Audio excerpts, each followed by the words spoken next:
2025 మే 25న లిబేరియా జెండా కలిగిన కార్గో నౌక ఎంఎస్సీ ఈఎల్ఎస్ఏ-3 కేరళ తీరంలో కొచ్చి సమీపంలో మునిగిపోయింది. ఈ సంఘటన భారతదేశంలో జరగడం వల్ల ఒక తీవ్రమైన పర్యావరణ మరియు భద్రతా సవాలుగా మారింది. మునిగిపోవడానికి ప్రధాన కారణం దర్యాప్తు ప్రకారం నౌక యొక్క బాలిస్టు ట్యాంక్‌లో యాంత్రిక లోపం కారణంగా నౌక మునిగిపోయింది.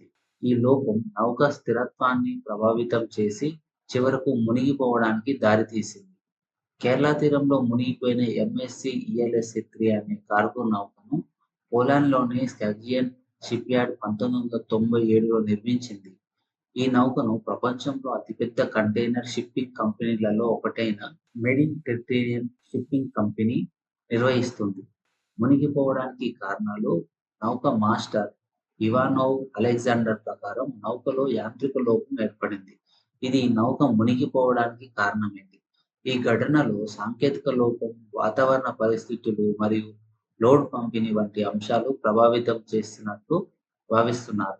అయితే ఈ ఘటనలో ఎటువంటి ప్రాణనష్టం జరగలేదు. నౌకలో ఉన్న 24 మంది సిబ్బందిని భారత నౌకాదళం మరియు కోస్ట్ గార్డ్ సురక్షితంగా రక్షించాయి.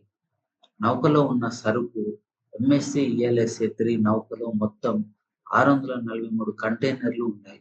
వాటిలో 13 కంటైనర్లు ప్రమాదకర రసాయనాలతో, 12 కంటైనర్లు కాల్షియం కార్బైడ్‌తో, 84.44 మెట్రిక్ టన్నుల డీజిల్, 367.1 మెట్రిక్ టన్నుల ఫర్నేస్ ఆయిల్ ఉన్నాయి.